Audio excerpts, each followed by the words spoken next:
Salam sejahtera bagi Bapak Ibu Saudara sekalian. Bersyukur kepada Tuhan, hari ini kita kembali diberikan satu kesempatan untuk boleh bersama-sama di dalam ibadah.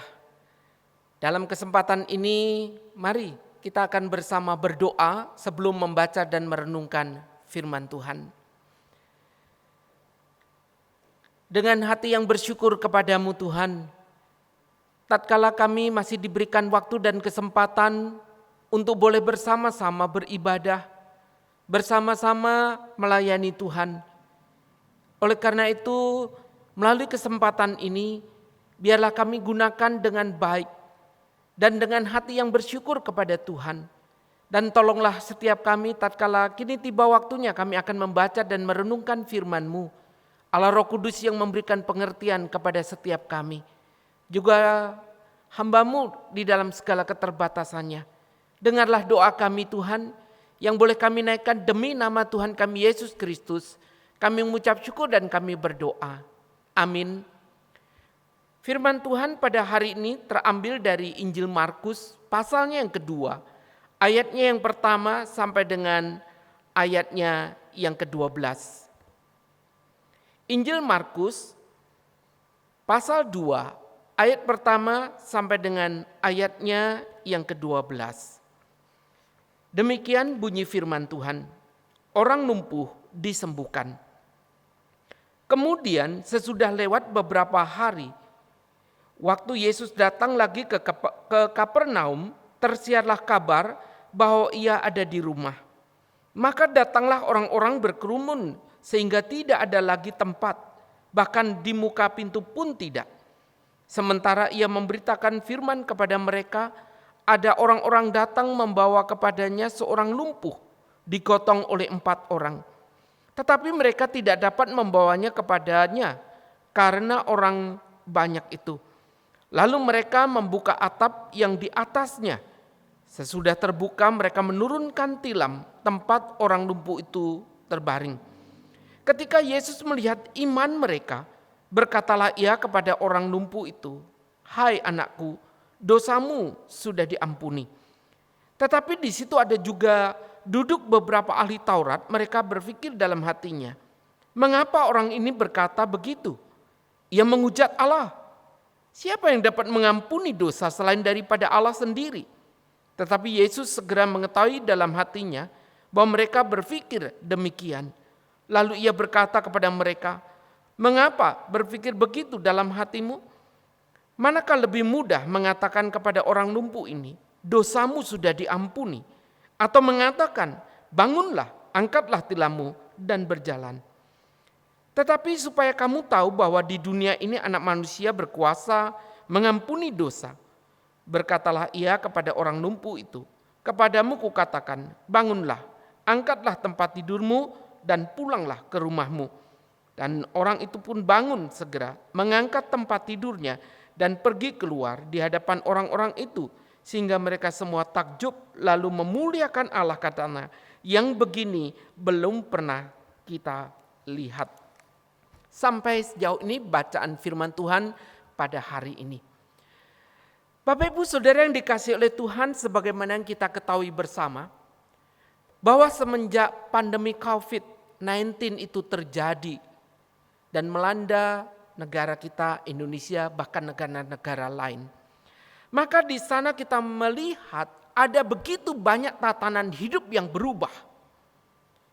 Kita juga melihat bahwa hadirnya pandemik ini telah memporak-porandakan segala aspek kehidupan umat manusia. Terlebih ketika berbicara soal sosial, ekonomi, politik, bahkan tidak ketinggalan, yaitu masalah pendidikan, bukan? Saudara yang dikasihi oleh Tuhan, tentu saja kita tidak pernah menyangka bahwa pandemik ini akan terjadi. Yang sudah hampir 1 atau 2 tahun ini. Tapi kita melihat kenyataan di sini bahwa gereja, sekolah pun tidak lepas daripada dampak tersebut. Terlebih dalam konteks berbicara tentang sekolah, di mana selama ini proses belajar mengajar dilakukan dengan tatap muka. Tapi hari ini ada satu perubahan besar di mana proses belajar mengajar tidak lagi tatap muka secara langsung, tetapi lewat online atau daring. Nah, tentu saja perubahan yang besar ini harus memanfaatkan internet, memanfaatkan teknologi informasi dan komunikasi. Nah, Bapak Ibu yang dikasih oleh Tuhan, tentu saja perubahan yang begitu besar yang tadi saya katakan, siapa yang pernah menyangka terjadi? Siapa yang siap dengan semuanya ini? Itu sebabnya tidak mudah, bukan? Ada banyak kendala yang terjadi. Ketika kita berbicara konteks sekolah dan gereja sama, Bapak Ibu. Kalau kita melihat ternyata banyak guru yang belum menguasai dengan baik masalah teknologi. Mungkin selama ini berkaitan dengan masalah komputer sangat basic. Atau kalau handphone pun kita ya sebatas chatting atau WA.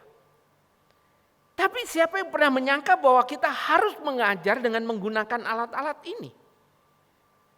Bapak Ibu Saudara yang dikasih oleh Tuhan, itu sebabnya ketika harus kita memikirkan menggunakan teknologi yang lebih canggih, ada banyak kesulitan di sana. Banyak di antara kita yang bingung bagaimana kita mau mengerjakan dan melakukannya dengan semua perubahan ini. Itu pun kami alami, kami yang lebih banyak pelayanan di gereja atau saya yang ada di gereja. Saya jujur saja, sebelum pandemik, kalau pas pelayanan, lalu kemudian saya sadar bahwa di depan saya terpasang kamera, dan itu adalah untuk merekam pelayanan saya. Dalam hati kecil, dalam diri saya, itu ada satu keraguan. Ada satu ketidakpercayaan diri. Saya takut salah, saya takut melakukan hal yang mungkin secara tata bahasa dan seterusnya. Itu tidak baik. Karena saya harus mengakui seringkali saya menggunakan bahasa sehari-hari. Bapak Ibu Saudara yang dikasih oleh Tuhan, satu pengalaman ketika satu kali awal-awal pandemik. Kami juga mengadakan ibadah secara online dan harus direkam. Disitulah saya mengalami satu pergumulan yang berat.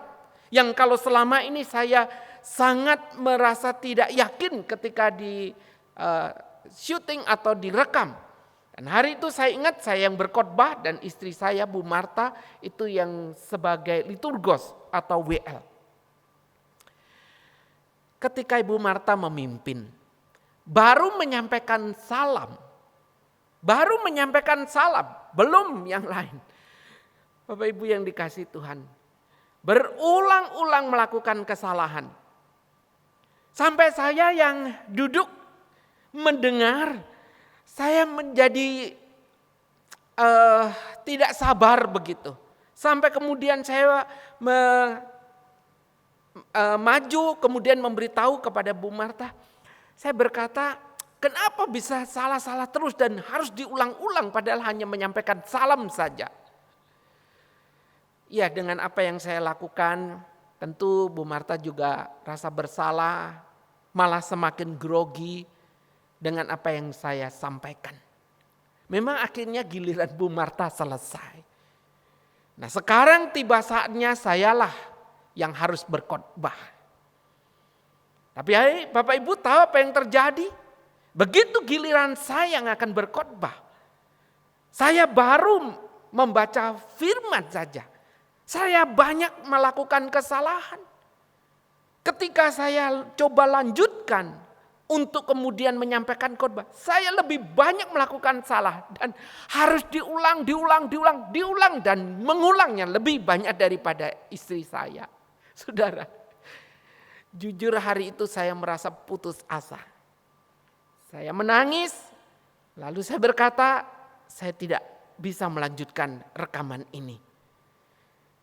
Itulah yang pernah terjadi.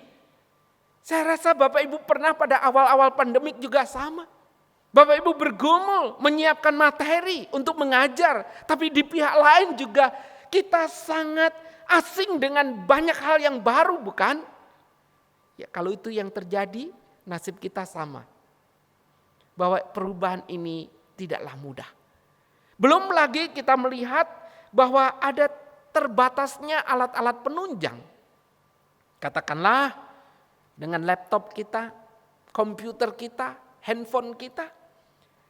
Atau karena lokasi. Beruntung kalau kita ada di kota. Tetapi banyak guru, murid, orang tua bergumul karena tidak terjangkau dengan internet misalnya. Ataupun terjangkau sinyalnya pun tidak bisa penuh atau putus-putus. So ini satu pergumulan tersendiri. Belum lagi metode pengajaran yang pada akhirnya kita tidak bisa berkomunikasi dengan leluasa. Sehingga kita merasa ini monoton. Bapak Ibu merasa jenuh, murid juga merasa jenuh. Akhirnya tiap hari kita hanya menyaksikan orang-orang di dalam Zoom. Sehingga terkesan kotak-kotak-kotak. Akhirnya ketika kita lihat orang lain juga kotak-kotak. Karena hari-hari kita harus menghadap layar monitor. Ditambah lagi kita tidak lagi bisa mengerti karakter atau perilaku daripada murid-murid kita. Tidak terpantau.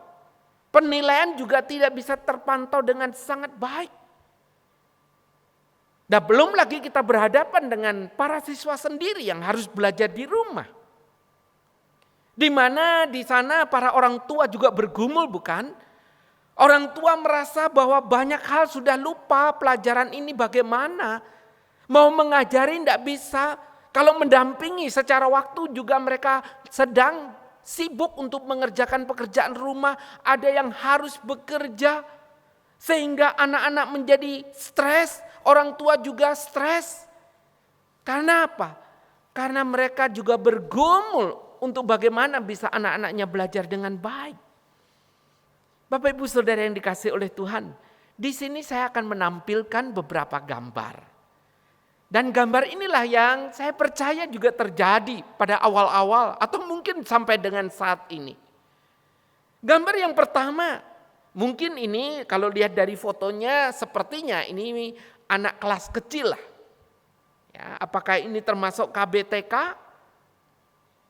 Tapi ini menunjukkan bagaimana anak ini 2 menit pertama duduk ya, kemudian menit-menit berikutnya dan akhirnya Bapak Ibu bisa melihat foto tersebut. Ini baru yang kelas kecil. Ya, Bapak Ibu perhatikan. Saya lihat foto-foto ini terkadang ada perasaan geli, lucu tapi sekaligus juga ada keprihatinan dan saya bisa merasakan pergumulan baik dari peserta didik, orang tua maupun Bapak Ibu yang mengajar. Foto yang berikutnya, nah ini anak laki, ini kemungkinan SD. Sama, 5 menit pertama duduk dengan baik, lalu menit-menit berikutnya Bapak Ibu perhatikan. Sudah mulai berubah, sampai akhirnya sama, bajunya juga kembali acak-acakan dan akhirnya dia tertidur di kursi, bukan? Coba bayangkan kalau ini masih terjadi. Pastilah Bapak Ibu juga merasa stres, bukan? Tidak banyak bisa berbuat untuk hal tersebut.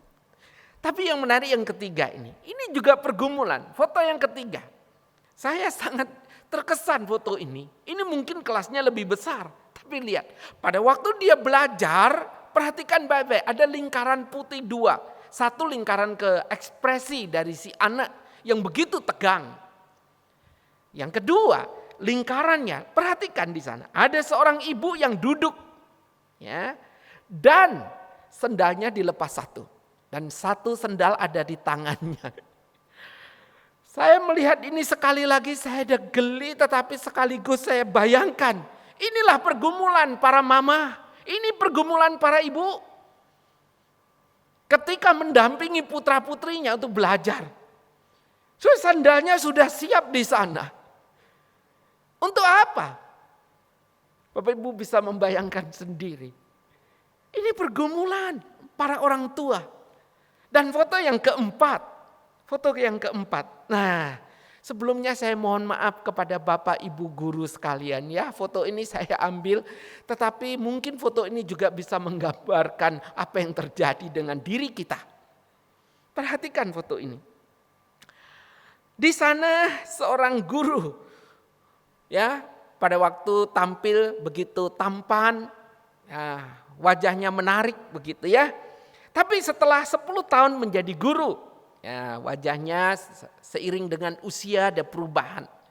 Lalu kemudian setelah 20 tahun menjadi guru atau mengajar, ya wajar ada banyak perubahan. Tapi perhatikan yang terakhir, ya, gambar yang terakhir dikatakan online teaching. Guru yang mengajar secara online, ya, seperti ini gambarnya. Ya, semoga Bapak Ibu sekalian yang mengikuti ibadah tidak seperti ini, tapi masih menampilkan seperti sudut yang pertama, ya, bukan yang terakhir menjadi gambar yang serem sekali. Nah, semua gambar ini merupakan dan menunjukkan inilah pergumulan kita bersama, bukan? Di masa pandemik, di sekolah yang kita cintai. Bapak Ibu Saudara yang dikasihi oleh Tuhan, kesulitan, tantangan yang terjadi ini sesungguhnya bukan hanya menjadi beban dan tanggung jawab yang harus dipikirkan oleh pihak yayasan bagaimana jalan keluarnya. Hal ini bukan hanya menjadi beban tanggung jawab kepala sekolah. Bukan hanya menjadi urusan para guru. Tapi juga di sini kita perlu memikirkan bagaimana para peserta didik. Bagaimana dengan katakanlah para orang tua, staf, karyawan yang lain. Ini yang menjadi pergumulan kita bersama. Satu hal yang kita yakini, kalau semua yang terjadi, meskipun ini adalah masalah pandemik, dan kita percaya tidak ada yang terjadi di luar daripada kontrol Tuhan. Kalau Tuhan izinkan ini terjadi, Tuhan punya maksud, punya rencana. Bahkan mungkin justru melalui kesempatan inilah kita yang selama ini tergabung di dalam satu tubuh Sekolah Kristen Kalam Kudus. Disitulah hati kita tengah diuji. Kesetiaan kita diuji. Kebersamaan kita sebagai satu tim diuji. Kepedulian kita diuji. Apakah di tengah situasi yang begitu sulit saat ini, kita hanya bisa berkata itu bukan urusan saya. Saya tidak peduli. Saya tidak mau tahu. Tapi kalau kita adalah anggota tubuh Kristus yang hari ini tergabung, ada, disatukan sebagai anggota tubuh Kristus di dalam Sekolah Kristen Kalam Kudus. Tentunya hari ini kita memikirkan bersama. Kesulitan ini adalah kesulitan bersama. Tantangan ini adalah tantangan kita bersama. Masalah ini adalah masalah yang patut kita pikirkan bersama, bukan? Jemaat yang dikasihi oleh Tuhan. Bapak Ibu yang hari ini terus berjuang. Kita melihat hari ini satu bacaan firman Tuhan di mana ada kesulitan, ada tantangan, tapi kita melihat berakhir dengan sesuatu yang indah. Bagian firman Tuhan yang tadi kita baca disampaikan ketika Tuhan Yesus dalam perjalanan pelayanannya kembali sampai di kota Kapernaum. Dan di sana katakan Tuhan Yesus tinggal di satu rumah. Rupanya berita ini cepat sekali menyebar. Kalau kita lihat di bagian yang dicatat di Injil Matius maupun Lukas yang tadi saya kutipkan di slide awal, maka di sana katakan bahwa begitu banyak orang berbondong-bondong datang terus mengikuti Tuhan Yesus. Kemanapun Tuhan Yesus ada, dimanapun Tuhan Yesus ada, mereka tidak menyia-nyiakan kesempatan tersebut. Mereka berusaha untuk datang. Bukan hanya untuk mendengar apa yang Tuhan Yesus ajarkan, tetapi juga mereka pingin disembuhkan. Mereka pingin ditolong oleh Tuhan. Jadi kita bisa membayangkan, tatkala Tuhan dikatakan hari itu tiba di Kapernaum dan tinggal di satu rumah, dan berita itu begitu cepat menyebar, maka bukan hanya orang yang sehat yang datang, tapi orang-orang yang sakit dibawalah yang ke sana. Jadi bisa dibayangkan situasi hari itu ada kehadiran Tuhan, tetapi sekaligus di sana ada orang-orang yang begitu antusias untuk datang dan mendengarkan Tuhan Yesus. Tapi di sini dikisahkan cara khusus. Ada seorang yang lumpuh, tidak disebutkan sudah berapa lama. Tidak disebutkan pula apakah dia punya keluarga atau tidak. Tapi yang jelas, ketika mendengar Tuhan ada di sana, dikatakan ada seorang lumpuh yang kemudian, yang jelas orang lumpuh ini punya teman-teman. Dan bersyukur dia punya teman-teman yang baik. Mungkin saja teman-temannya selama ini sudah pernah mendengar ada seorang yang bernama Yesus yang berkuasa dan sanggup menolong, dan ada satu kerinduan dari teman-temannya untuk membawa temannya yang lumpuh, yang tidak berdaya ini. Dan itulah yang kemudian membuat mereka sepakat untuk membawa temannya datang kepada Tuhan Yesus. Luar biasa bukan? Mereka bisa saja berkata, ngapain bawa teman yang lumpuh itu menyusah-nyusahin orang. Lebih baik pergi sendiri, yang lumpuh biarinlah. Tapi mereka tidak berpikir seperti itu. Mungkin juga selama ini orang lumpuh sudah berusaha berobat atau minta tolong, tapi nggak ada jalan keluar yang baik. Inilah kesempatan. Ketika orang lumpuh itu mendengar, teman-temannya mendengar, ada satu kerinduan membawa pergi bertemu dengan Tuhan Yesus. Rupanya niat baik, rencana yang baik, perbuatan yang baik tidak berjalan dengan lancar seperti yang mereka pikirkan. Apa yang terjadi? Tatkala mereka sudah membawa temannya yang lumpuh ini, saudara, yang ditemuinya bukan langsung Tuhan Yesus. Tetapi kerumunan massa di rumah itu yang begitu banyak. Dan bahkan ketika mereka berusaha masuk pun tidak ada jalan untuk mereka. Sudah sekali lagi, kalau tadi saya mengatakan orang begitu antusias untuk bertemu, mendengar dan ingin disembuhkan. Berarti orang lumpuh ini bukan satu-satunya, bisa jadi kan? Dan semua orang pengen mendekat sedekat-dekatnya dengan Tuhan Yesus. Sekarang kalau semua orang pengen mendekat kepada Tuhan Yesus, apalagi katakanlah ini datang belakangan dan katakan rumah itu sudah penuh, apa yang terjadi? Saya membayangkan mereka sudah berkata, mungkin ya, permisi, orang sakit mau lewat, minta jalan.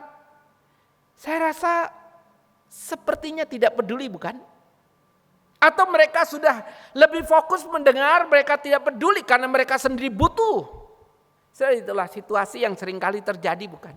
Yang penting dirinya. Kalau sakit dirinya yang sembuh. Yang penting saya bisa mendekat, saya tidak peduli situasi sekitar lagi. Dan ini yang terjadi. Saudara yang dikasihi oleh Tuhan, di situasi yang seperti ini, bisa jadi bukan orang yang menggotong orang lumpuh ini bisa menjadi putus asa. Mungkin sekali. Mungkin sekali. Sudah membawa jauh-jauh dari rumah. Kalau rumahnya mah dekat gak apa-apa, kalau jauh. Udah mengangkat, nyampe di situ gak ada tempat, gak dikasih jalan. Nah, kalau orangnya kurus gitu gak apa-apa. Nah, itu kalau orangnya gemuk kayak saya. Apa setengah mati ngangkat itu walaupun 4 orang. Tidak mudah bukan? Mereka bisa berpikir udah pulang saja. Pulang, percuma. Mereka kesal, lelah. Mereka sudah korban waktu, tenaga. Tapi gak ada hasil. Ini yang bisa terjadi bukan? Tapi di tengah kondisi seperti itu, Bapak Ibu Saudara yang dikasihi oleh Tuhan, semangat mereka untuk tetap membawa teman yang lumpuh ini tidak pupus sampai di sana. Bahkan di tengah kondisi yang sulit ini, Saya mengatakan muncullah ide gila. Ide kreatif, tapi ide gila juga. Dan di sana kita melihat yang luar biasa adalah kemudian dikatakan 4 orang ini mengangkat orang lumpuh ini temannya menuju ke atap rumah. Nah, di sana saya memberikan gambar foto rumah, ya sedikit menolong kita untuk punya gambaran rumah orang pada zaman itu seperti apa. Nah, rumahnya seperti itu Bapak Ibu. Lalu kemudian kita melihat bahwa kenapa mereka bisa membuka atap? Karena atapnya itu biasanya terbuat dari tanah liat yang dipadatkan, dicampur dengan ranting-ranting kemudian dipasang di atap-atap itu. Jangan bayangkan bahwa atap rumah seperti zaman modern sekarang ini yang terbuat dari beton. Saudara, kalau itu dari beton betul-betul akan mengalami kesulitan, bukan? Tapi karena dari tanah mereka kemudian berusaha. Nah, pada waktu rumah seperti gambar berikutnya kita melihat bahwa orang-orang itu membawanya ke atap dan membongkar atap. Lalu dikatakan perjuangan ini adalah satu perjuangan yang tidak mudah, bukan? Mereka harus mengangkat, dan untuk mengangkatnya kita bisa bayangkan bagaimana mereka harus menaiki tangga, bagaimana mereka menjaga keseimbangan supaya jangan temannya ini yang sudah lumpuh nanti jatuh, gelundung, malah bukan hanya lumpuh, itu tangan bisa patah, bukan? Malah babak belur, sakitnya macam-macam. Jadi Bapak Ibu melihat satu perjuangan, jalan rata aja nggak gampang, apalagi harus naik. Dan mereka harus membuka atap. Tapi perhatikan, pada akhirnya mereka kemudian bisa membongkar atap itu dan menurunkan orang yang lumpuh ini. Sebuah kerjasama yang luar biasa, bukan? Dan orang lumpuh ini akhirnya betul-betul ada dikatakan tepat di depan Tuhan Yesus. Sudah bisa bayangkan situasi saat itu. Mungkin orang yang berkerumun di luar, mereka melihat tingkah 4 orang bersama orang lumpuh, gila betul itu. Mungkin orang sekitar berkata, ini orang macam mana ini? Atau orang yang sudah di dalam sekarang melihat ke atas, bahwa rumah itu atapnya mulai sedikit-sedikit rontok. Karena rupanya ada yang menggali dari atas. Dan setelah gali lubang lalu turunlah. Saudara, ini luar biasa, bukan? Sampai akhirnya betul-betul di depan Tuhan Yesus. Tergagukah Tuhan Yesus? Marahkah Tuhan Yesus? Tidak. Tuhan Yesus justru ketika melihat ini memuji iman dari 4 orang ini. Memuji iman mereka. Mereka sudah berusaha membawa temannya yang lumpuh. Dan di situ kemudian di hadapan para pemimpin agama, Tuhan mengatakan bahwa dosamu diampuni. Saudara memang bisa pada waktu itu punya pemahaman bahwa setiap orang sakit itu seringkali dikaitkan dengan dosa. Walaupun sakit tidak selalu karena dosa. Tapi di sini Tuhan mengatakan dosamu diampuni. Nah, pada waktu mengatakan demikian, orang-orang begitu terkejut. Sebab pengampunan hanya berasal dari Allah. Dan mereka tidak setuju dengan kalimat Tuhan. Tapi perhatikan, Tuhan tahu pikiran mereka. Tuhan tahu isi hati mereka. Itu sebabnya Tuhan berkata, apa yang kau pikirkan? Mana yang lebih mudah berkata dosamu diampuni atau berdiri dan angkatlah tilammu? Tentu bagi mereka lebih mudah mengatakan dosamu diampuni. Mengapa? Karena tidak kelihatan diampuni atau tidak. Tapi kalau berkata berdiri angkat tilammu, kalau tidak terjadi, maka orang akan sanksi dengan apa yang dikatakan, bukan? Tapi bagi Tuhan lebih sulit mengatakan dosamu diampuni. Karena untuk sebuah pengampunan itu, bukankah anak manusia, Tuhan kita Yesus Kristus harus mati di atas kayu salib? Tapi apa yang terjadi? Tuhan ternyata bukan saja berkata dosamu diampuni. Tapi kemudian berkata berdiri dan bangunlah. Angkatlah tilammu. Dan Alkitab mengatakan maka orang itu berdiri. Bangun, angkat tilamnya. Dan berjalan keluar. Itu menunjukkan apa? Ini menunjukkan bahwa Tuhan Yesus, Dia adalah Allah yang berkuasa mengampuni dosa, tapi sekaligus Allah yang berkuasa untuk menjamah dan menyembuhkan orang sakit. Inilah Tuhan kita, Yesus Kristus. Inilah Dia menunjukkan bahwa betul-betul Dia adalah Allah yang berkuasa. Sungguh luar biasa. Kita kembali melihat kepada 4 orang tadi. Apa yang membuatnya melakukan semuanya ini? Yang jelas di sana ada keyakinan dan tujuan serta ketekunan yang sama. Mereka bersama-sama berjuang. Mereka bersama-sama memiliki tujuan untuk membawa temannya supaya bertemu dan berjumpa dengan Tuhan Yesus. Dan kita melihat bahwa ketekunan, keyakinan yang sama ini membuahkan sebuah hasil yang indah. Yang kedua, ada semangat kerjasama yang baik. Di sini masing-masing menyadari perannya. Menyamakan langkah, menyamakan tujuan, dan di sini kita melihat mereka punya semangat yang sama untuk membawa temannya yang lumpuh ini. Bisa bayangkan kalau yang 2 ngangkat atau yang 1 atau yang 3 ngangkat ngomel saja. Mulai dari rumah orang lumpuh ini sampai ke sana ngomel. Atau seenaknya sendiri yang 2 ngadep ke sana, 2 ngadep ke sana. Lalu orang lumpuh ini mau dibawa kemana? Itu yang terjadi. Tapi kita melihat mereka menyamakan itu. Ada semangat yang sama. Ada kasih dan kepedulian. Jelas mereka mengorbankan waktu, tenaga, pikiran. Bahkan mungkin perasaan. Tapi itulah. Bagi mereka tidak jadi soal, yang penting adalah temannya berjumpa dengan Tuhan Yesus. Dan mengalami kesembuhan. Satu hal yang indah bukan? Ketika kita menyadari menjadi satu tim. Bekerja sama, ada kasih, ada kepedulian. Dan kita memikirkan demi kebaikan. Bukan kebaikan diri. Tapi kebaikan apa yang kita lakukan demi dan untuk kemuliaan nama Tuhan. Membawa orang sakit itu tidak mudah. Saya punya pengalaman satu kali.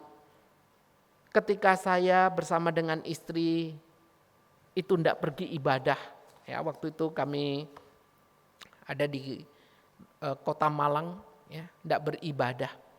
Tapi kemudian ketika sampai di gereja, ya, itu ada simpatisan yang sakit. Sebetulnya bukan simpatisan, orang yang sakit belum simpatisan, tapi anggota daripada simpatisan yang sakit itu.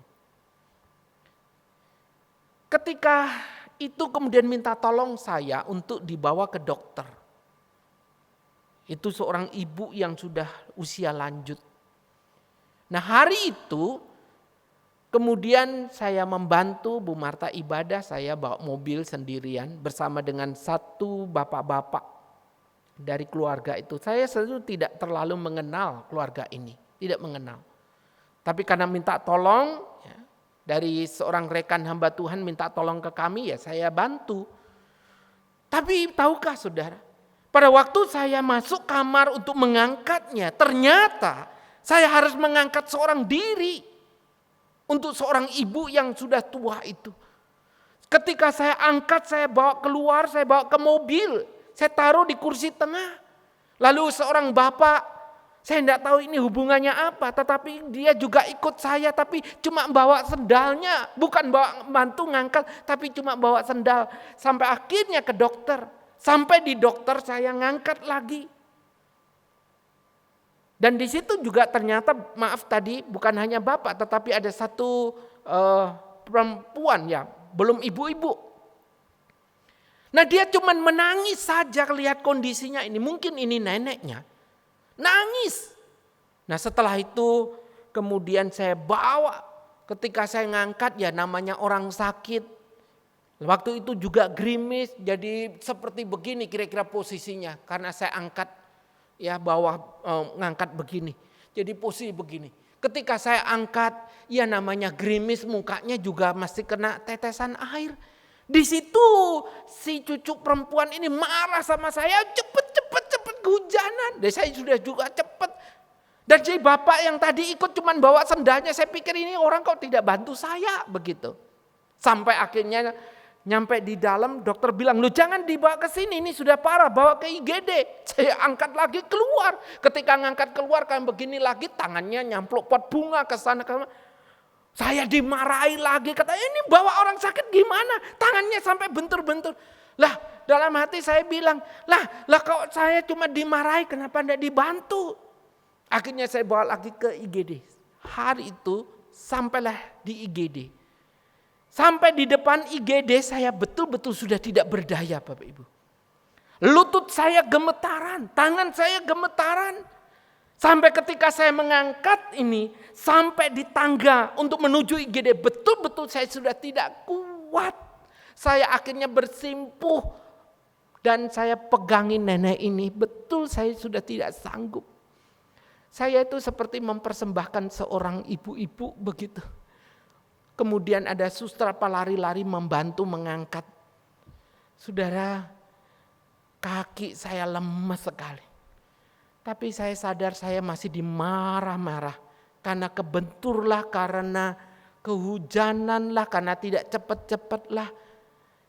Lalu saya mikir, ini keluarga juga bukan, teman bukan.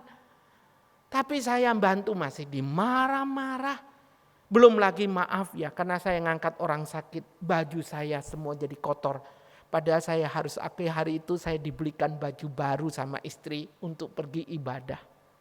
Saya ingat bajunya lengan panjang. Saya suka warnanya, tapi hari itu menjadi kotor karena ngangkat itu. Ya sudah, tidak jadi soal. Begitu pulang ke rumah, ya karena Bu Marta sudah selesai ibadah, saya jemput kita pulang, saya tidak sempat ibadah. Nyampe di rumah, saya cuci mobilnya, maaf ya karena sakit lama jadi bau, termasuk baju saya. Sampai dicuci berkali-kali merasa enggak hilang baunya. Sampai akhirnya sama Bu Marta dipotong lengannya, tetap saja merasa baunya tidak hilang. Begitu nyampe rumah masih ditelepon. Untuk apa? Ditelepon oleh keluarga itu bahwa sandalnya tertinggal di mobil. Sandalnya tertinggal. Tidak mudah bukan? Itulah yang terjadi. Bapak Ibu Saudara yang dikasihi oleh Tuhan. Setelah semua peristiwa yang indah itu telah terjadi, menyisakan satu pertanyaan bagi kita, yaitu lalu siapa yang menambal kembali atap rumah itu? Siapa yang akan menambal kembali atap rumah itu? Saudara kepikir ketika atap itu tadi dibongkar, siapa yang menambal? Apakah kerumunan massa tadi? Saya rasa tidak. Mereka hanya ingin melihat, menyaksikan apa yang Tuhan Yesus lakukan. Apa para pengkritik yang mengkritik Tuhan Yesus, yang mengkritik 4 orang dan orang lumpuh itu? Saya rasa orang pengkritik mah senang ngomong, senang lihat orang lakukan ini dan itu, kalau tidak benar salahin ini dan itu, tapi tidak pernah berbuat apa-apa. Atau orang yang pengagum, mengharapkan perubahan, mengharapkan sesuatu yang baik, tapi tidak pernah melakukan apa-apa. Apalagi orang macam begini mau tambal atap. Siapa? Mungkinkah orang yang lumpuh tadi? Saya rasa tadi katakan setelah sembuh, keluar dengan sukacita dia akan cerita kemana-mana tentang apa yang dia lakukan. Jadi nggak mungkin nambal atap. Temennya bisa jadi setelah lubangi atap juga lupa karena turut senang. Atau si tuan rumah. Alkitab dia mengatakan maka selesailah pulang orang-orang itu lalu menambal atap. Tidak. Atau para murid juga tidak dikatakan. Tuhan Yesus kah? Wow, kalau Tuhan Yesus yang lakukan kebangetan kan? Di dalam pelayanannya dia harus masih menambal atap? Atau siapa?